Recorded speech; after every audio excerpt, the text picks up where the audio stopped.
the stuff we were doing, I mean, miracle after miracle, seeing God move in ways I'd never seen before. And at the same time, me working on all these things that I was struggling with. Addiction is a spiritual thing. It is that longing for connection. 25 years of addiction. I clinically died 5 times. I mean, I had a stroke trying to quit drinking once. I've been through, 3 rehabs, in and out of jail probably. I think the last time I counted was 17 times. And I just fell to my knees and all that could come out, crazy enough, the only words that could come out were thank you.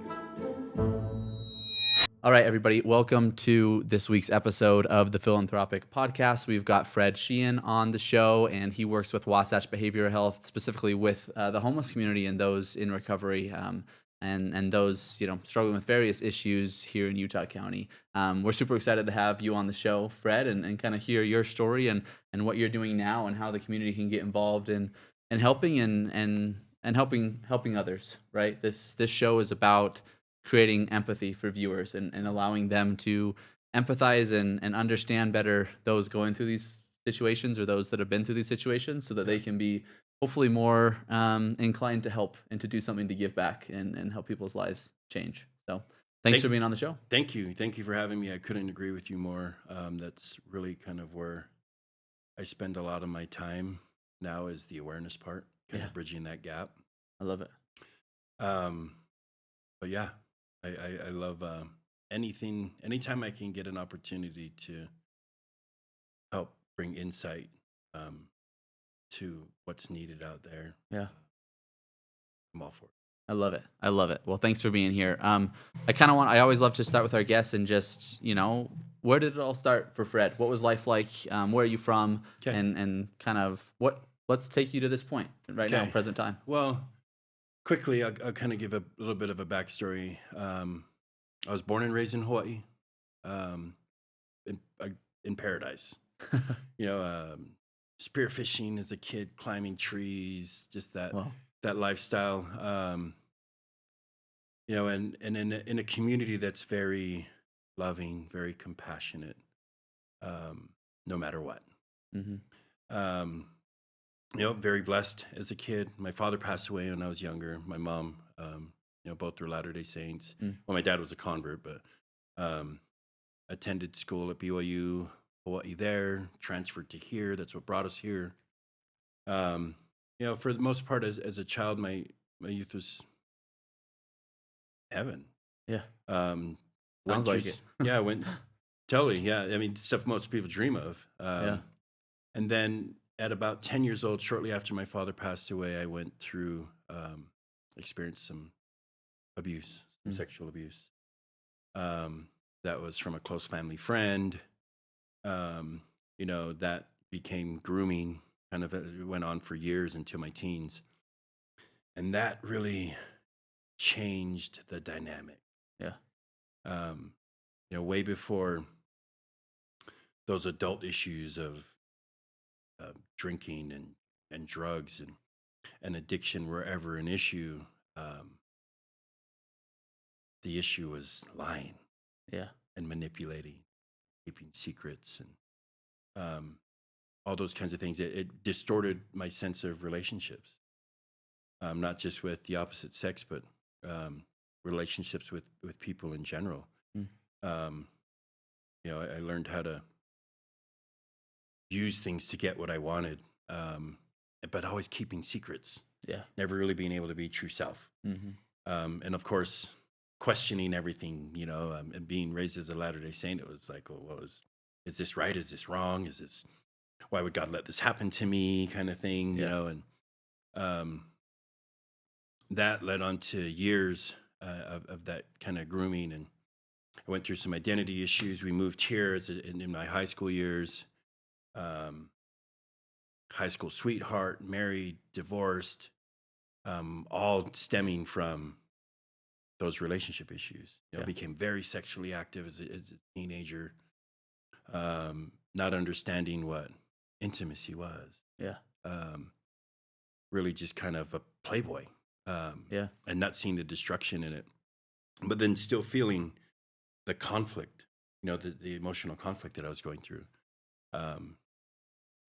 fast forward a little bit, addiction, those kinds of things that helped numb that pain, or were also kind of that thing that I could use to manipulate, um, fit that Mm. fit that lifestyle. Yeah. For me, it was selling drugs, um, and the money and the power and the control it gave me over other people is what got me way before I started using. Mm. And it was um, that was probably, no, looking back now, I see it as probably some deeper hidden resentments, Yeah. towards those who are having this happy life. Why, and me understanding that that's how I get what I want. That's how I give them what they want. And I struggled with that for years, of course, because of that internal conflict. That's not how my mother raised me. Yeah. This is not becoming of me. This is not who I am. The addictions got worse and worse and worse and worse and worse. So, I mean, just a quick sum up: 25 years of addiction. Mm. I clinically died 5 times. Well. I mean, I had a stroke trying to quit drinking once. I've been through 3 rehabs, in and out of jail. Probably, I think the last time I counted was like 17 times. Wow. I lost count of how many times I OD'd. It was just suicidal for years. At times I thought that my curse was that I couldn't die. Yeah. And here at this time, I already had been divorced. My kids are growing up. They're living with their mom, who's remarried. I'm on and off the streets. I'd go to rehab, trying to make it right with my girlfriend at the time, and my kids. Now we're fast forwarding like 20 years. Yeah. I try to make it seem like I was trying, and then I'd go home, and that would last 3 or 4 months. The whole time saying, "I'm going to be sober. I'm going to be sober as long as I can," thinking that was what the problem was, Yeah. but it wasn't. Mm. And then tried working with certain programs, housing programs with Wasatch, who I now work for, was housed by us, evicted by us. I worked with the Food and Care Coalition. They'd housed me for a while, and then I'd go back home. Just this cycle was it wasn't going anywhere. And then about 5 years ago, I had literally a miracle fall in my lap. I mean, I would in this community, there aren't really many places for the homeless to go. Yeah. So I would, and the thing is, usually you stay moving at night because there's no place to sleep, and you find a park or someplace to sleep during the day or a business. I remember I would ride around at night on my bike, and anytime I got to a church or someplace that I would feel I could relax for a little bit, maybe spend an hour, I'd just pray. Mm. And keep in mind, this is growing up knowing of God, and understanding the concepts, but not really understanding the relationship, having a relationship with God. Yeah. Yet. But still praying, going, "Send it. I don't care, whatever it is. I've tried the rehab thing. I tried whatever you'll send me. I can't do this anymore." Yeah. And sometimes I'd remember praying and my hands are shaking because of the alcohol abuse. I need a drink so bad, and literally just saying, "Send it. I don't care what it is. I'll do it. Yeah. I just can't do this anymore."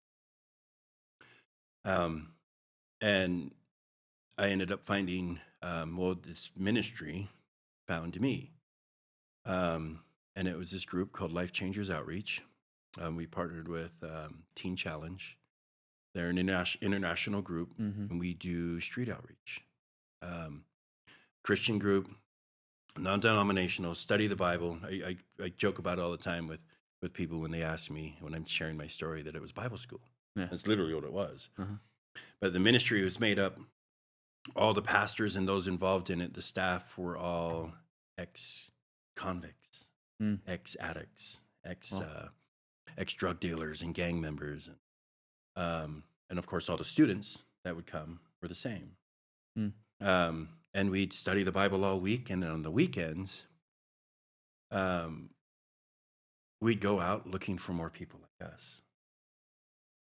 And how we did that um, was by our testimony. Yeah. And the truth, the testimony. I mean, and of course, part of the reason why we go out and we do these outreaches is because one, we were raising money. We'd go out and say, hey, look, help us. The pitch was literally, help us fight homelessness and addiction in your community. Donate to our cause. If you know someone in your family or you see someone, give them this number, or bring them to us. We'll house, clothe, and feed them for a whole year for free. Wow. We'd hand out shirts and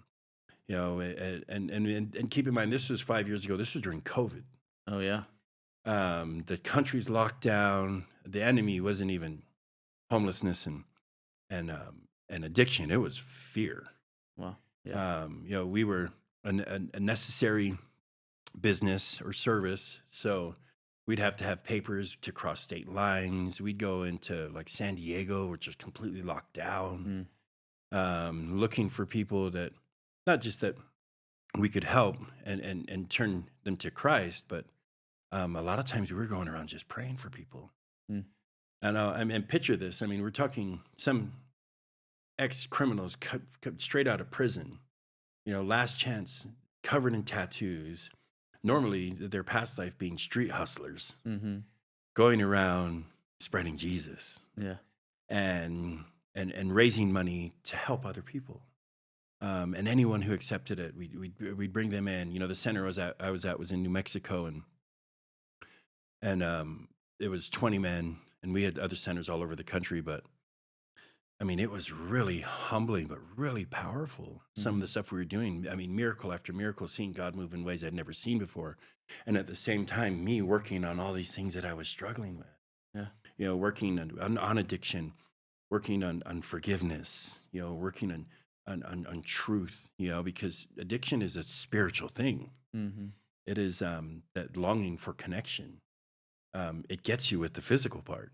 I mean, just like it says, just like, biblically speaking, of the flesh, and are the things that destroy us, and keeps us further and further away from what our purpose is and our relationship with God. So all of this time working on ourselves, but the whole mission being it's not about us.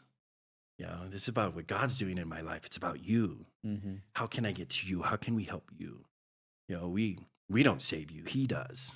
We just facilitate it. We've got a cool building. You can come live with us. Come do what we're doing. Come hustle what's right. Imagine that. I mean, especially when we're talking about men who most of our lives went out and served ourselves. And probably did it really well. And maybe not in the nicest of ways, but tweaking that and changing from the inside and was absolutely amazing. I remember the first time I went out, I'd gotten to this center in the middle of the morning in New Mexico. It's like 6 o'clock in the morning, and it's out in the middle of nowhere outside of Gallup. And I walk into this building, and there's worship music playing, and people are on the floor, and some people are crying and singing, and I'm like, what? Going from an LDS sacrament meeting to this, I'm like, whoa, what is this cult kind of thing? And but I couldn't deny the power of it, the spirit of it. And then getting to kind of know everybody, and still kind of in that bragging mode, talking about where I've been and all this tough guy facade that I was still putting off. And no matter how much truth there was in my story, still, I mean, I was drinking the whole way down there, So no matter how much truth there was in it, it was still all a lie. It was still all fake. Not who I wanted to be, So I'm bragging myself up. And the first outreach that we go out on and is in this small town called Sholo, Arizona. And we get there, and my pastor, Adam, shout out to him, but he's like, all right, you talk a big story, get out there. Let's see what you got. He's like, let's see, and, raise us some money or find some people who need our help. And he's like, you can read that little flyer, the same one that you got, word for word. That's what we're after. That's what we're trying to do. Or You can tell them the truth. Terrified. Uh-huh. I actually even stepped back when he said it because it hit me so hard. Yeah. He's like, "You've never done that before, have you?" And it realized to me, I was like, "Actually, no, I don't think I have." Yeah. He's like, "Try it." And that was like my first real experience of look at how powerful the truth is. Yeah. Look at what I've always wanted, like in my life, what I've been seeking and seeking and seeking and seeking. You know, where it was literally, "Hi, I'm with this group. I don't even know what we do." You know, I really think it was I've been praying to God, and this found me. This is what I was struggling with. If I didn't come and do something with my life, I probably was going to end up in prison. Can you help us? You know, and there's a little old lady. She hands me $100 bill. She's like, "Can I pray for you?" I'm like, "Sure." She gives me a little prayer, gives me a hug. I go back to my pastor. I'm like, "My goodness." He's like, "It worked, didn't it?" I'm like, "Yeah, it worked." I go to hand him the $100 bill. He's like, "No, I trust you." Again, I stepped back. I was like, "Whoa, you trust me?" Like, "Yeah." He's like, "I'll come talk to you in about an hour." He's like, "Go tell your story again. Be honest. Be honest. Share what this is doing. Go find more of us." Man, what an experience. And then from then on, just boom, boom, boom, boom, boom, boom, boom, boom. You know, and this, I mean, there was one of the hardest things that ever happened to me in my life happened to me while I was at that ministry. I lost my son. Wow. You know, who was one of my older boys, and who I hadn't seen in years. You know, and I was wanting to reconnect, and here I'm 6 months in at the ministry, and he reaches out to me on my birthday. We were trying to find him. I was trying to find him and his older brother. Turned out the three of us had been homeless for the same amount of time, them struggling with the same issues, addiction, trust issues, you know, and he reaches out to me and to wish me happy birthday. And I was actually with my group. We were at a lake celebrating for the 4th of July. And he just called to tell me that he loved me and that he was proud of me, and, you know, and what he was doing. And of course I'm like, "Hey, I'm your father. I can help you. We can come pick you up. We can bring you here. You can come to this ministry, do what I'm doing." And he's like, "Dad," he's like, "Jesus," he's like, "No way." He's like, "There's no way," you know? He's like, "I'm 24 years old, hanging out in the street in San Francisco with my friends, partying." And I was like, oh. Almost like the kid stole my line. Yeah. Almost the very same thing I would have told my mom at that age. And I told him, "Be careful, please. You know, I love you. I know what you're doing." He's like, "Just keep doing it. Whatever it is, just keep doing it." I was like, "Okay." You know, and that was, keep in mind, I mean, years since I spoke to him, and I'm thinking in my head, "Oh, this God thing is working, you know, and my blessings, my family, I'm going to get my family back." You know, all these things that I'm praying for are coming. Yeah. And then a month later, his older brother calls me, like, "We lost him." And, instantly, everything I had worked for, tested, mad at God again, mad at my son, mad at me, myself, and like, look what you did. Mad at the ministry for me being there. I should have been with him. All of this anger, just, I didn't even know where to put it. And I was actually on my way. We were going to an event in Colorado, and I was with the ministry. We were out on the weekend. And I told my brothers that I was with, I handed them the phone. It's like, "If my son calls, tell him I'll call him back, but I need a second. I gotta go pray. Like, literally, I need a moment." And I'm crying. I couldn't even make it back to the van in the parking lot. And I just fell to my knees, and all that could come out, crazy enough, the only words that could come out were, "Thank you." It's like, and I'm even in the back of my head going, why? You know, I'm questioning this, why? But I could understand, for the first time in my life, I could understand what the plan was. Mm. um,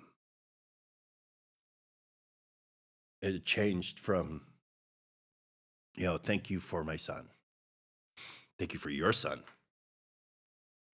Um, Thank you that I'm here doing your work. And I get it. Oh, I get it now. Because it was, in a weird way, it was now I knew who the enemy was. That even addiction took on a whole nother appearance to me. The suffering of it. Even if it wasn't me that was using it, it was still killing people I loved. My son struggled with some substance abuse issues, but it led to some severe mental health issues and suicide. It was an accidental overdose that took his life. And I remember I vowed on my knees that I literally, I went from thank you to send me. Yeah. I don't care where it is. I'll go. I'll do it. And for those of us who are spiritual, if the enemy was trying to piss me off and get me to give up, he screwed up. Yeah. Because that drove my purpose. Maybe call it the Hawaiian in me, the Hawaiian Irish in me. It was down for a fight. Yeah. And no matter what it took, I was going to reach as many people as I could. That was, what? Almost 5 years ago, 4.5 years ago. Month later, we came and buried him here in Pleasant Grove. His mom's from Pleasant Grove, and went back to finish the ministry, and came home. And the ministry wanted me to go to school and be a pastor, and I was like, I don't know. Yeah. Sorry, God, I'm not saying no, but I'll call you back, kind of thing. But and it was kind of my kids, my younger kids, my daughter and my son were here. And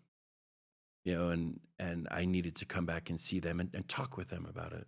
I still wasn't even, technically I was still homeless. I didn't even know if they were going to let me back in the house. Yeah. And they didn't want to be honest. I'd broken so much. Bless their mom for taking care of them while I was gone. And I could do that. She was the one who actually found the ministry for me and brought me the little piece of paper home. But so I come home and I'm running in my head. What do I do? I know she doesn't want me on her couch much longer, and the kids are like, hey, we like having you here, Dad, but what's going to happen? It was the holidays, and I was going to go back to the ministry. I was going to do it. And because I loved the work we were doing. It was miracles after every single day. I kept hearing something in me. And it wasn't like God's voice. It was my voice saying, thank you. Thank you. I get it. So I went down to the coalition, the Food and Care Coalition's building, and I found all of those individuals who were part of my treatment team. I walked in one day and a bunch of them were in the lobby. It was during lunchtime, and I was like, hey guys, thanks. And some of them were shocked. They're like, what? Where'd you go? What happened? I shared some of my story. They were like, what? That's amazing.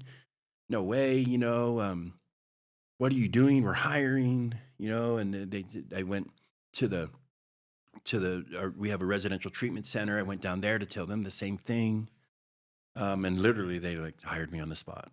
They're like, come do what you're doing. And there was this amazing power in the gratitude, because here I was so resistant for almost 10 years getting services from them.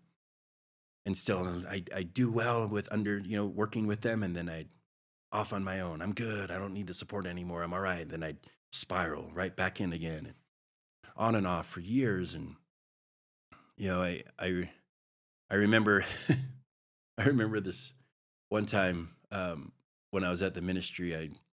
Part of one of my responsibilities, one of my callings was if someone had called that number on our list, on our flyer, was to go and pick them up. Okay. No matter how far it was. Yeah. So we got a call one time from Albuquerque, and it's like 1 o'clock, 2 o'clock in the morning, and me and a brother of mine, Joseph, we drove the 2 hours to Albuquerque to go meet this kid. And he no-showed. Well, yeah. And I was all pissed off, and I'm throwing a fit. We're in this parking lot of this Walmart where this kid was supposed to meet us, where we had met him like a few days prior. And he was saying how God was going to help him. He'd been praying to God, and we were the answer kind of thing. And we're like, come, we can help you. Yeah. And he's like, no, kind of thing. But anyway, so I'm sitting there all pissed, and my brother Joe asks me, he's like, Brother Fred, I want to ask you something. I'm like, what? He's like, why are you mad? Yeah. And I was like, that kid, don't confund it, doesn't he have any respect? And he's like, but what if that kid's watching you right now? What if he's in the bushes watching you throw a fit? It's like, oh, that's very Christ-like. And I'm like, shut up, whatever. Get in the car, we're going. Get in the van, we're leaving. Right. So the whole ride back, we're like, and I love him, Joseph. Like he'd done ministry work for years, and he was my scripture warrior. And we go back and forth, and and he's like, just think about it, and so we get back, and our pastor meets us, and I'm all apologetic to the pastor. It's like 5 o'clock in the morning, and I'm like, sorry, I couldn't do it, I failed. And he's like, no, it's not your fault. And I asked him, I was like, Pastor, why is it we have literally what they've been praying for? It's free, it doesn't cost them anything. I know they're comfortable with us. I was hitting it off with them, and still they won't accept it. And he goes, sounds familiar, huh?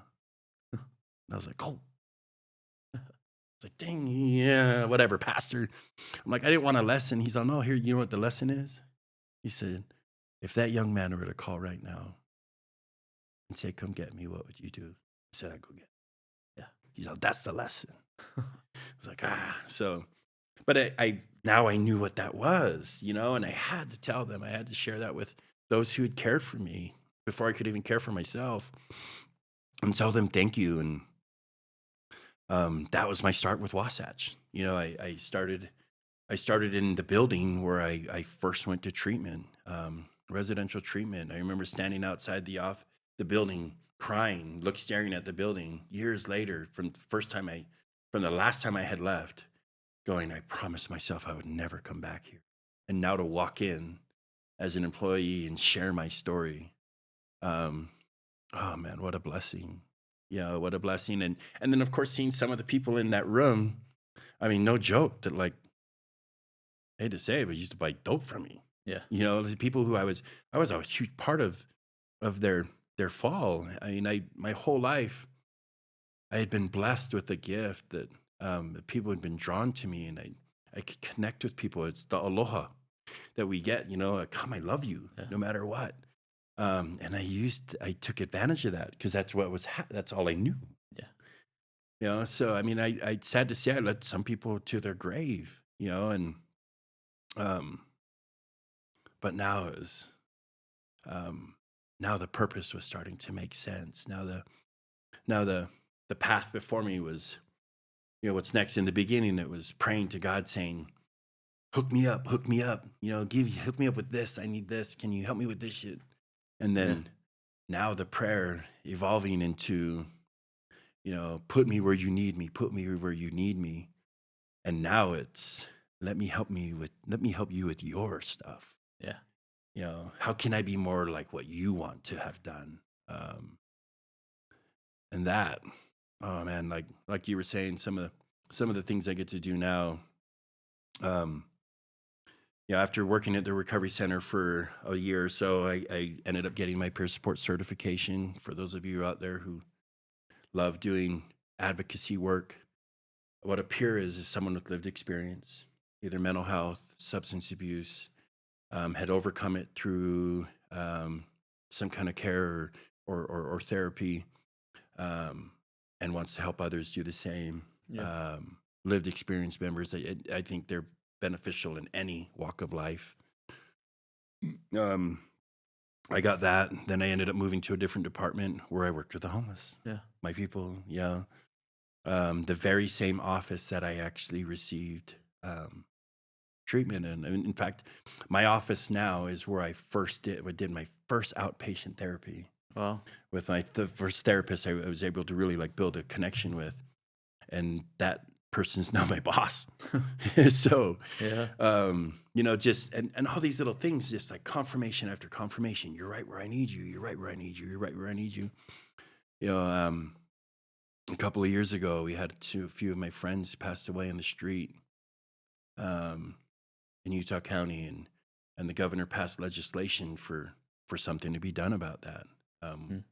He put together what's called a task force, a winter response task force. Yeah. That's what our warming centers are down in Utah County right now, and it's a safe place for those on the street struggling to come and have some snacks and be safe and get connected with resources, stay alive and warm. And I was fortunate enough to be put on that, Yeah. and as a member and help kind of guide that, what would work and what wouldn't. I was asked to work on our MCOT team. I don't know if you're familiar with the 988 campaign, the suicide crisis hotline. Mm-hmm.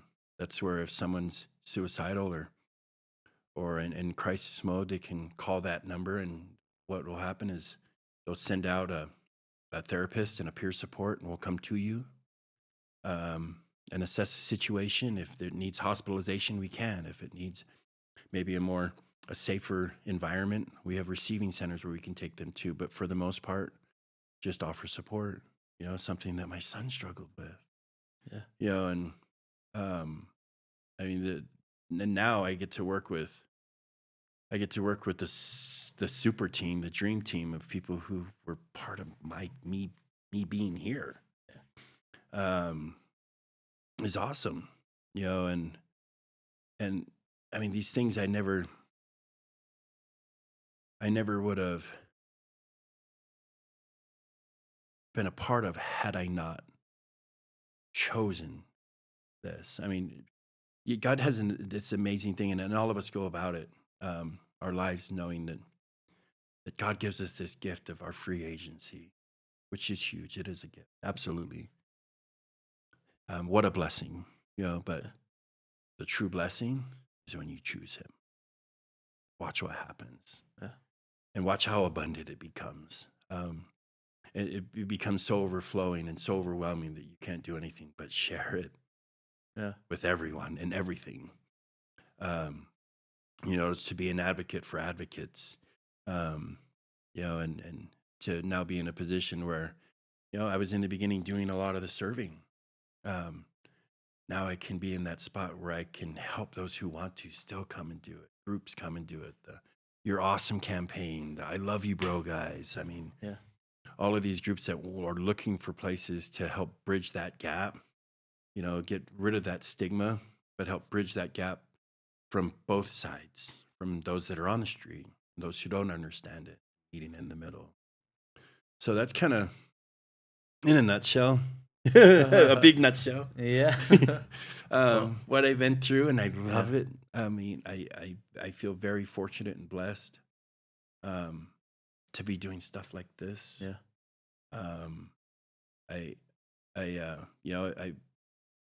I can't say more than, I mean, if there's someone who needs help, call 988. We'll come talk to you. If you want to come volunteer and you want to be of service with the homeless community, look us up on VOMO or Community Action, food banks. There'll be a link there, and you can come volunteer, and it's quite the blessing. I mean, it's interesting because at these warming centers, we just opened last night, was our first night.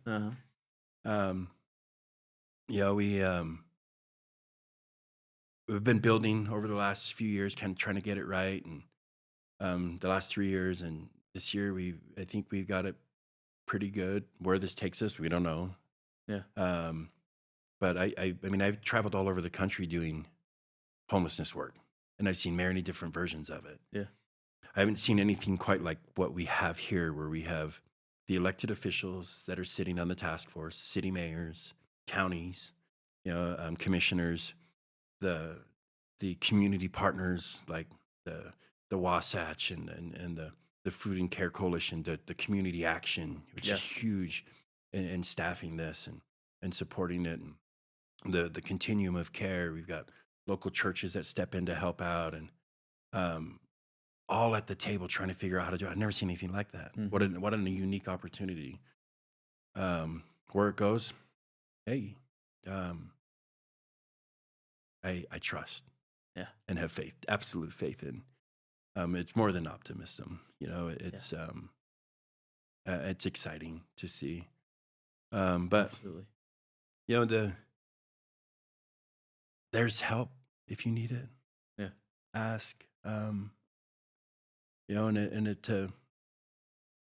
for me, I guess the difference for me is knowing the difference, seeking that difference between knowing who God is, but truly having a relationship with. And when it comes to the recovery thing, and addiction, there's so many different programs and ways out there. And to keep it simple is, I keep three things simple. Be honest in everything you do, which is hard even for people who don't struggle with addiction. Right. Okay? Yeah. I mean, that's hard. Every day, even if you're walking by someone and they say, "Hey, are you okay?" and you find it, and you're like, "I'm fine." Even that tiny little thing, you'll be surprised. Yeah. But be honest in everything you do. Practice forgiveness. Practice it. Practice it. Practice it. When I say that word, I know it might make some of us stiff because we're going to think of somebody who we're never going to forgive. Yeah. That's the person who I'm talking about. That's the person who Christ, that's what he did this for. Yeah. That's the person we're talking about. And then the last, serve. I love it. Yeah. I love it. Well, thanks, Fred, so much for sharing your story and narrating that for us. It's amazing to see the focus in your life and the drive in your life and the excitement you have and helping others and what that has done for you. I hope that our viewers and listeners can find that purpose, can find that drive, and can be honest with themselves, right? And can be truthful, and they can forgive and do all those things which you've mentioned. I want to invite viewers to do more to help your neighbor, do more to find those in need, do more to be Christ-like, to help others. And just so grateful for your story and your vulnerability in sharing that and helping people connect more with those individuals and see the human side of people, right? And struggling and the honesty there. And again, we just want to thank Fred for coming on the podcast and talking about these things, and invite you all to get involved with your local shelters, with local warming centers, with local projects giving to the homeless and to those in recovery and those in addiction or those with mental illness. So do something to help someone. Somebody can't help everyone, but everyone can help someone. So get philanthropic, help your neighbor, love your neighbor, and we will see everyone in the next episode. Thank you to 5 Star Legacy Foundation for sponsoring this podcast, and we'll see everyone next time. Thanks. Thanks, Fred. Yeah.